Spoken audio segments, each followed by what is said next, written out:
네, 최고의 전략 받아보겠습니다. 교보증권 테헤란로 지점 최성환 지점장 나오셨습니다. 안녕하세요. 네, 안녕하십니까. 네, 참 갈피를 잡기 힘든 시장 분위기입니다. 그 안에서도 그래도 좀 낙폭과대 기업들이 반격에 나서 주고 있다는 점은 반갑지 않습니까? 대표적인 섹터가 제약바이오가 아닐까 싶은데요. 2년간 조정을 받았습니다. 그 조정이 마침표에 찍고 이후에 이제 상승세를 더 갈 수 있을까 하는 궁금증인데 어떻게 분석하고 계십니까? 네, 제약바이오 하면은 가장 먼저 투자분들이 생각하시는 게 너무 많이 빠졌다라는 게 아마 낙폭과대에 대한 부분일 겁니다. 아마 고점 대비 생각하면 절반 이상 많이 하락하는 기업들이 대부분이고요. 실제로 국내 시가총액 대비 코로나 이후에 14.5%까지 그러니까 시가총액 내 비중이 올라갔었는데 지금 현재 6월 말 기준으로 10.2%까지 내려왔다라는 것은 시장도 하락을 했지만 시장 내에서도 가장 많이 빠진 업종이 아닌가 할 정도로 좀 약세를 보인 게 사실입니다. 그래서 제약바이오에 대해서 관심도 많이 사라지고 누가 좋다고 얘기해도 사지도 않았고 그랬었는데요. 근데 지금 글로벌 시장에서 보니까 이 모더나를 편입하고 있는 S&P 바이오가 한 달간 수익률이 22%를 넘어섰고요. 또 중국 같은 경우도 우시 바이오, 항서제약을 보유하고 있는 타이거 바이오가 30%를 넘어섰습니다. 국내 같은 경우는 최근에 국내 코로나19 백신 처음으로 허가를 받은 SK 바이오사이언스가 38% 이번 달에만 상승세를 보였고요. 또 같은 진단키트 관련주인 시젠, 또 ST 바이오사이언스도 상세를 보여주고 있는데요. 제약바이오는 무엇보다도 낙폭과대 많이 빠졌다는 인식이 가장 큰 것 같고요. 두 번째는 이 수급이 비어있다는 점, 그러니까 앞서 말씀드린 대로 시가총액 내 비중이 상당히 줄어들었고, 그리고 한편으로는 성장주이기도 하면서도 또 한편으로는 경기 방어주 성격을 가지고 있다는 점도 최근에 좀 부각이 되고 있는 것 같습니다.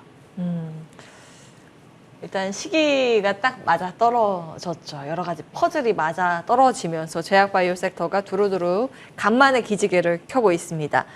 자, 오늘 제약바이오 섹터에 대해서 어떤 포인트인 거예요? 매수를 하자라는 관점이실까요? 아니면은 좀 더 두고 봐야 된다는 관점이실까요? 좀 종목을 언급을 좀 드리면, 그러니까 지금은 아마도 이제 하반기니까요.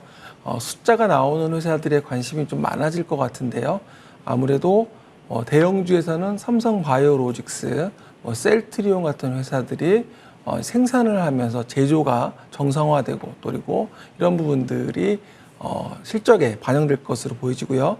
두 번째로는 이제 기술 수출입니다. 그러니까 그동안에 라이센스 아웃을 했던 그런 부분들이 이제는 돈이 들어오는 시기가 하반기가 될 수도 있고요. 그리고 또 새롭게 라이센스 아웃을 또 추진도 하고 있는데요. 제가 이렇게 증권사들의 레포트들을 이렇게 교합을 해보니까 종목이 한 3, 4개 정도로 압축이 됩니다. 그 종목들의 이름을 보니까요. 알테오젠, 레오켄바이오, ABL바이오 등이 나오고요. 또 그 외에 시장에서 관심을 받고 있는 종목이 이제 퓨처캠 같은 그런 기업들이 좀 관심을 받고 있습니다. 최근에 ST큐브라는 종목도 최근에 급등세를 어제 같은 경우 강세를 보였는데요. 결국에는 하반기에 기술 수출 또 그리고 이에 따른 러닝, 로열티라든지 여러 가지 그런 부분들이 들어올 수 있는 기업들이 주목을 받고 있는 것 같습니다. 예.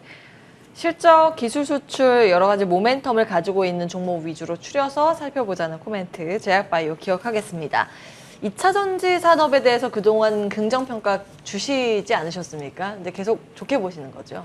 그러니까 2차 전지는 작년에 잘 보시면 주도 섹터였습니다. 2차 전지는 작년에 가장 핫한 섹터였고요. 그게 올 1월에 LG 에너지 솔루션이 사상 최대의 그런 IPO 성과를 냈던 게 보여주었었는데요. 2차 전지는 무엇보다도 좀 전기차 시대의 필수적인 부분입니다. 원가의 40%를 차지할 정도로 중요한 부분이고, 그리고 향후에 현재 지금 전기차 침투율이 지금 아마 길에서 이렇게 운전하시다 보면 아직까지는 전기차가 조금씩 보이잖아요. 그래서 침투율이 현재는 8%인데 2025년이 되면 글로벌적으로 20%가 넘어설 것으로 보여집니다. 이에 맞추어서 지금 글로벌 전기차 업체들 그리고 배터리 회사들은 거기에 맞춰서 지금 공장도 계속 캐파도 늘리고 있고 또 그리고 이에 맞춰서 R&D라든지 여러 가지 부분들이 진행되고 있습니다. 보겠습니다. 이 안에서 그러면 어떤 기업에 주목하시는지가 궁금한데요. 네, 앞서 잠깐 저도 대기하면서 얘기를 들어보니까 네. 폐배터리 관련주가 좀 강세를 보여준다라고 아까 하던데요. 2차 전지 관련주면서도 폐배터리 관련주인 하나기술을 말씀을 드리도록 하겠습니다. 네, 하나기술은 2차 전지의 그 모든 공정의 그런 장비를 생산하는 기업이라고 말씀을 드리겠습니다. 또 파우치형, 각형, 원형 등 타입에 관계없이 모든 장비가 가능하기 때문에 현재 국내에서는 삼성, LG, SK 유일하게 이 3사에 다 고객사로 확보를 하고 있는데요. 특히 해외 고객사는 폭스바겐, 또 무라타 등도 있고요. 이런 그 2차 전지 시장이 계속적으로 지금 내재화도 하고 또 그리고 경쟁이 치열해지고 있죠. 이에 따라서 배터리 생산을 위해서는 공정 기술을 확보를 해야 되고 또 생산 설비도 자동화도 해야 되고 또 당연히 비용도 당연히 세이브를 해야 될 겁니다. 그래서 최근에 영국에서 그 브리티시 볼트라고 이 회사가 올해만 지금 1,200억 규모의 그 원통형 2차 전지에 대한 턴키 공급 계약을 이 하나기술과 체결을 했습니다. 브리티시 볼트는 현재 향후에 7천억, 8천억까지도 늘릴 거라는 그런 얘기가 있는데요. 이 중에서 현재 1,200억 규모를 동사가 턴키 공급을 계약을 체결했고요. 또한 기존 계약사인 노르웨이의 프레이어 같은 경우도 유럽의 그 신규 셀 업체로 추가적인 수주도 지금 가능해 보입니다. 그래서 올해 유럽에서만 약 3천억 정도 신규 수주 총액이 예상이 되고 있고요. 작년 같은 경우 한 1,000억 정도 됐다고 한다면 3배가 넘죠. 그리고 국내 2차 전지 삼성, LG, SK 3사에서도 수주 총액까지 합친다면 약 5,500억이 될 것으로 보여집니다. 이는 5배가 넘어가는데요. 이 부분이 리드 타임이 보통 수주하고 리드 타임이 6개월에서 7개월을 감안한다면 올해 하반기, 상반기, 내년 상반기까지는 실적이 상당히 좋게 나올 것으로 보여집니다. 그래서 이 부분을 감안하시고 접근하시면 좋겠고요. 이에 따라서 올해 매출액은 88%가 좀 증가할 것으로 시장에선 전망을 하고 있다는 점에 좀 주목을 하셔야 되겠고요.